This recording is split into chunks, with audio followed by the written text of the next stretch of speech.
Who is Buck Bumble?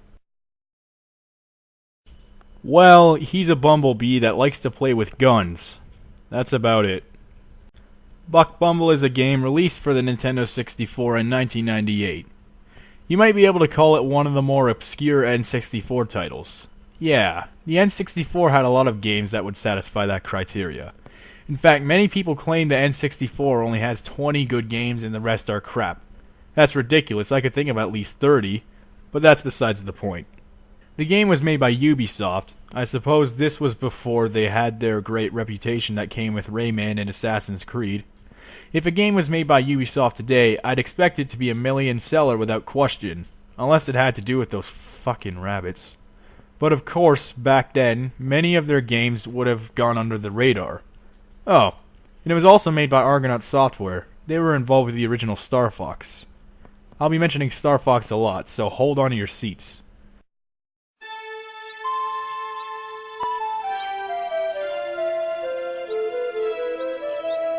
So, the story revolves around a nasty chemical spill that took place in rural England, causing the wasps to mutate and become very hostile. This puts the insect kingdom in danger, and it's up to Buck Bumble to stop them. The first thing you'll notice when you get to the title screen is the theme song. Listen to that. What about now? It's time to rock with the biggity Buck Bumble. What about now? It's time to rock with the biggity Buck Bumble. Bum to the bump to the bump to the bass. That's one of the catchiest things I've heard in a while. Gangnam Style ain't got shit. As a matter of fact, many people argue that this song is the best part of the game, but getting past that, I'll decide whether or not it's true. Well, when you start the game for real, the first thing you'll notice is that the graphics do kinda suck.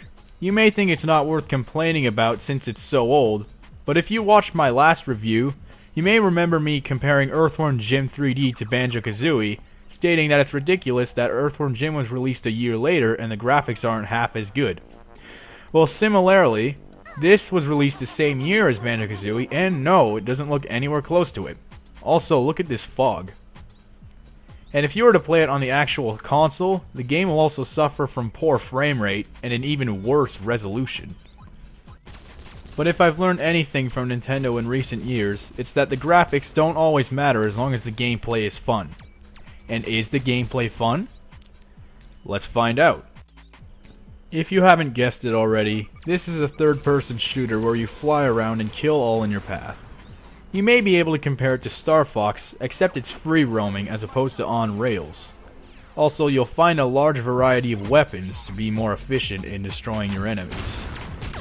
Die, you sons of bitches! Boom! That's what I like to see. So the concept of the game is simple. The controls are pretty good. I've certainly seen worse, and likewise I've seen better. It doesn't feel quite as fluent as Star Fox, but it's fluent enough that it's very playable. The game's difficulty seems to go up at a decent pace. You'll breeze through the first few levels, but it'll begin giving you other miscellaneous objectives, such as carrying bombs, or saving your headquarters before it's blown to bits, collecting samples of insects, etc. As for the fun factor, the way I was able to enjoy the game was kind of strange. The game only seems to feel fun for about half an hour at a time, and then it gets boring. So every half hour I need to take a break and do something else and then come back to it. What I'm trying to say is that the game doesn't really hold you for a long time. Star Fox 64, on the other hand, could hold me for hours. I could beat the game and start right up again immediately. That game was like crack. It's probably because it's more fast-paced than Buck Bumble. On the other hand, the atmosphere in Buck Bumble can be relaxing. That's nice. If Star Fox is pissing me off too much, I can play this and calm my nerves down before throwing the N64 off a bridge. So here are my final thoughts. It's not a bad game. There are a few flaws, as already established, but the game can be a decent time killer. It's not the kind of game you'd want to devote your life to mastering, nor is it a masterful game itself. But it's most definitely worth a shot. Again, I'd recommend downloading it on an emulator, and not to go hunting it down in flea markets. This has been a game review by MGS Phantom Bane. Thanks for watching.